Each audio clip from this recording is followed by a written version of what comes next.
Blender's graph editor, the stuff of nightmares for new and veteran animators alike, sometimes maybe as scary as the geometry nodes themselves. Ugh. Let's see if we can conquer it. Also, I was a little sick while recording this video, so if I don't sound too happy at times, that's the reason. Anyways, let's go! And okay, so first, I think we should see what we're working with, and well, as you can see, it's not what the hell is that? Come on. I think the graph editor is not better. The graphs are not particularly well organized, I guess. Yeah, for now the animation looks a little stiff. Well, very stiff. Yeah, I don't like that at all. But I think it's because I was trying to do it from memory. So that's why we grabbed a reference, and this is going to help us, you know, give it a more lively animation. Also, I'm taking this reference from a mini mint, so go check them out. And so, looking from what we have, we should start by clearing these frames. I think it's for the best. Yeah. Oh, wow. Wow. You know, yeah, I don't know where to begin, but let's just clear everything so we can start from scratch, because, you know, it looks way too robotic. And okay, now we don't have any movement. We can start fresh. So let me just make a little bit more space from what I can see. Yeah, let's start with the torso. Better. Yeah. So we should see that it's leaning almost away from the gust of wind. Yeah, don't pay attention to the bad rigging. We're just starting, okay? Yeah, you guys are going to see how I'm learning step by step. You're going to learn with me along the way. So let's just put this here, and maybe why is it clipping? Why is the cape clipping? Jesus Christ. Yeah, I need to fix that. Give me a second. You know what? Yeah, we're just gonna forget about the cape for now and focus on the position of the body.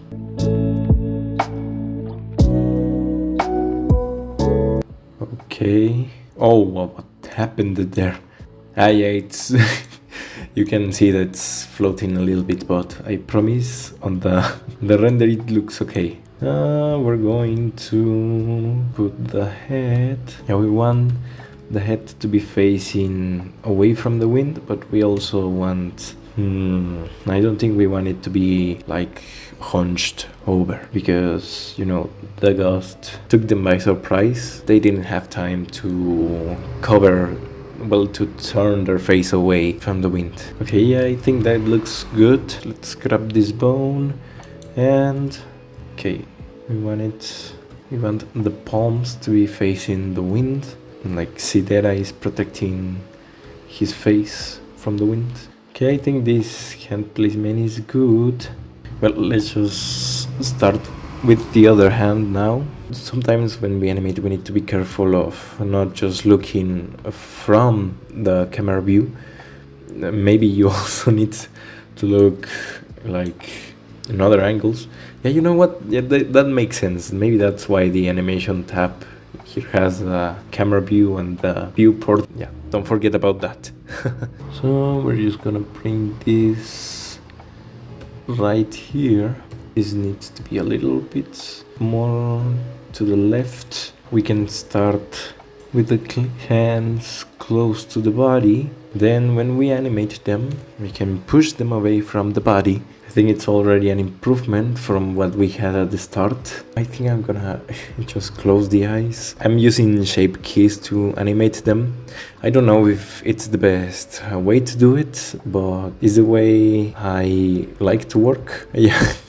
You can see my naming conventions are a little bit all over the place, I'd say. But let's just, for the moment, have this. Now we can start by blocking the other poses, and then we'll do the in-betweens.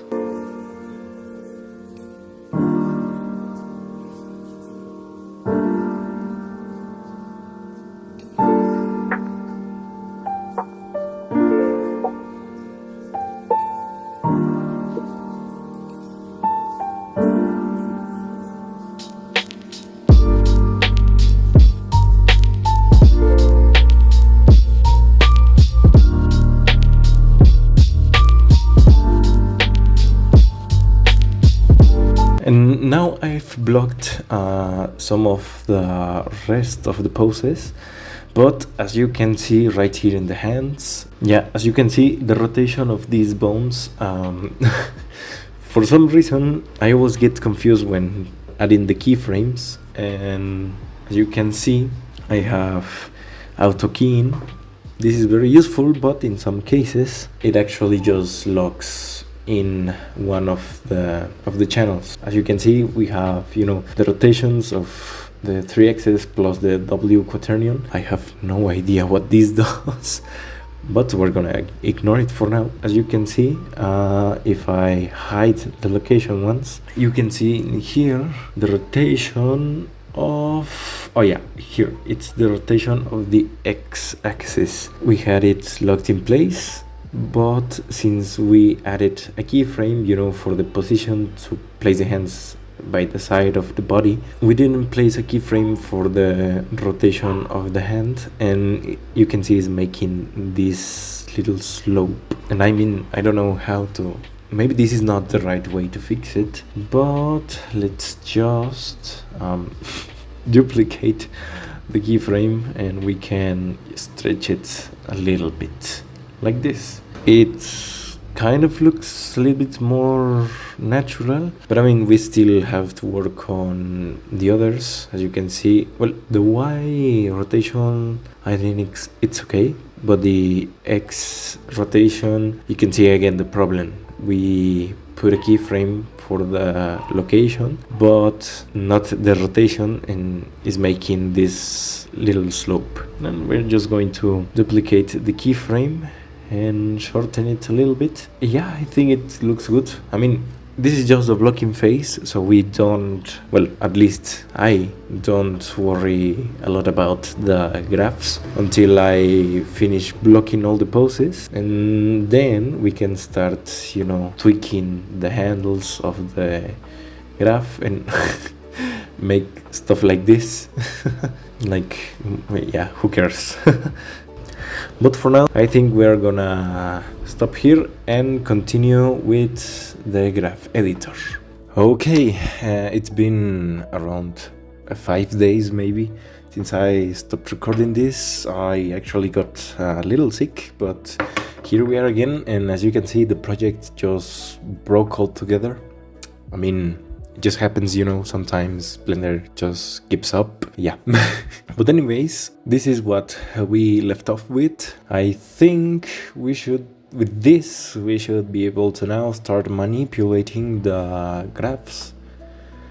And hopefully we can get, well, a better result that doesn't look too robotic. I mean, it's an improvement from what we started off with, but of course we can always improve. So let's do that. We should start with the body, so, you know, the root of the animation doesn't look too robotic. This is where the fun begins, okay? And the difficult part, obviously. Let's see, we don't want to modify the rotation, we want the location, which is, yeah, right here. This is kind of difficult to explain. I mean, if you were looking for a tutorial, yeah, you came to the wrong place. From what I understand, well, these graphs symbolize what, well, the bone is doing in space, right? So here in the y-axis we have, you know, the values, in this case the values of the location on the y-axis, and, well, you know, in the x-axis is time. So yeah, you can literally plan your movements from here. You have more control if you want to make them, you know, maybe sharper like this.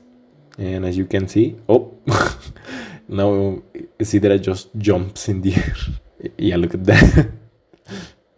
It's kind of intuitive, but, you know, sometimes you don't know what to move or how to move. Well, for example, in this case, we should be working with the y-axis graph. The movement is very subtle.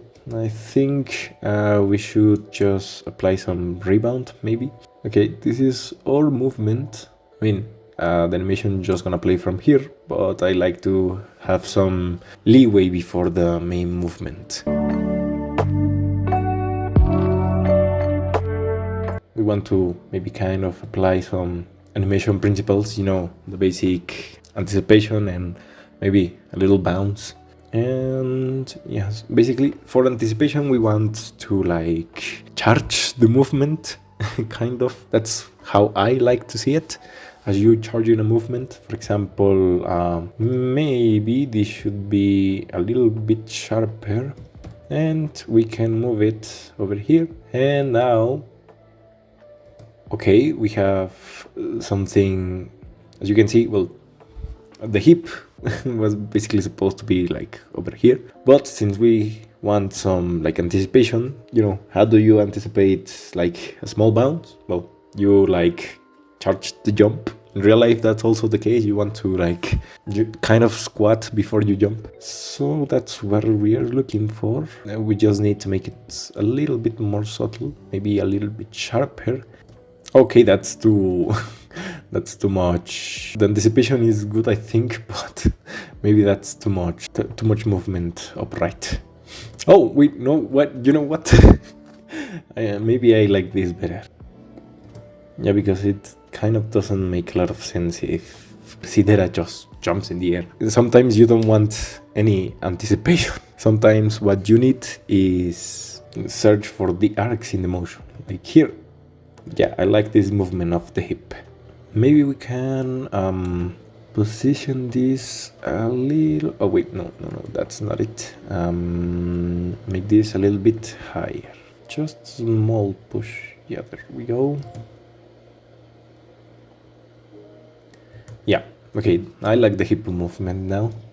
First, it doesn't make a lot of sense, but you should just start playing with the graphs until you have a natural movement. For example, now that we have the spine, it just makes a little rotation on the x-axis. This is what we start off with the graph. This is the movement we start with, and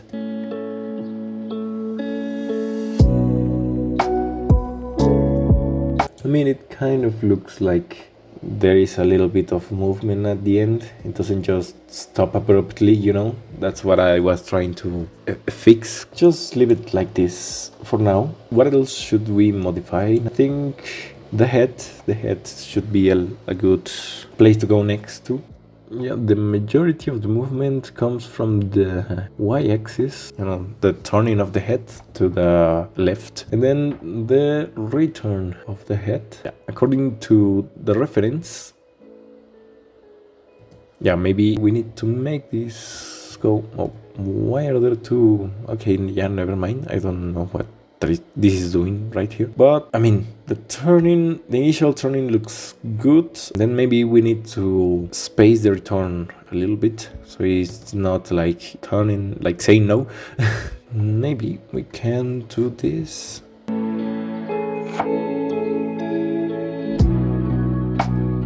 Yeah, it looks more natural, I think. Less exaggerated. Maybe we move this a little bit to make it sharp. Okay, no, way too sharp. Just a tiny bit. Yeah, okay, I think I like that. Yeah, the head movement looks good to me. I think the head is good to go. And now we should finish up with the hands. This one looks very... what is this doing? Okay. It's the rotation. And then, well, okay, well, you know, the graph doesn't make much sense when you look at it like in an isolated form, but now I think it doesn't matter really, just placing the hand in a normal way. So we're not gonna worry about the x-axis. I think we should worry about, yeah, there we go. The location is where all the magic happens. The y-axis is the one pushing away and to the head. So we're gonna work on that first. This little movement right here, you know, the push and pull from the hand. Maybe we can fix that. I don't think I like that entirely, because from what you can see in the reference, the push, I think it's a little bit more time here. Yeah, as you can see, it's a lot of basically playing until you see something you like. I like that a little bit better, but now we need to work on the IK for the other hand. The first thing I want to correct is there. As you can see, the rotation of the wrist comes a little bit early. I think we should wait. So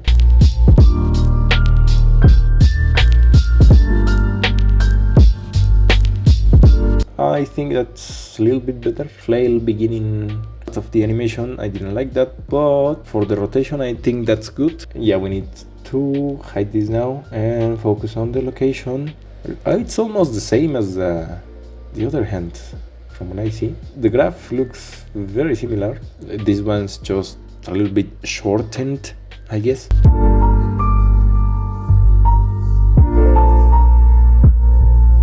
Let's just see the complete animation, background and everything. And well, from what we started off with, I think it's pretty good, really. I mean, maybe there's still some clipping problems with the model. There's also that I still need to animate the cape and fix the clipping, oh my god. But that's going to be for another video. Or maybe there's no video for the cape animation, I don't know. This video took 1 week to make, so we'll see. But for now, that's all I have to show. Maybe I'll put a comparison from what we started off with and what we accomplished in this video. But yeah, basically, moral of the story is don't be afraid to play around with the graph editor. It's not as scary as people make it out to be. I know it can be intimidating coming from maybe a 2D animation, or traditional animation, or coming in from zero like me. I mean, this is basically my second animation, and the first one was done by using kind of a constant interpolation, to make it look a little bit robotic on purpose. But if you don't try things out, you will never know what you can accomplish. So that being said, I hope you liked this video, and I'll see you guys around.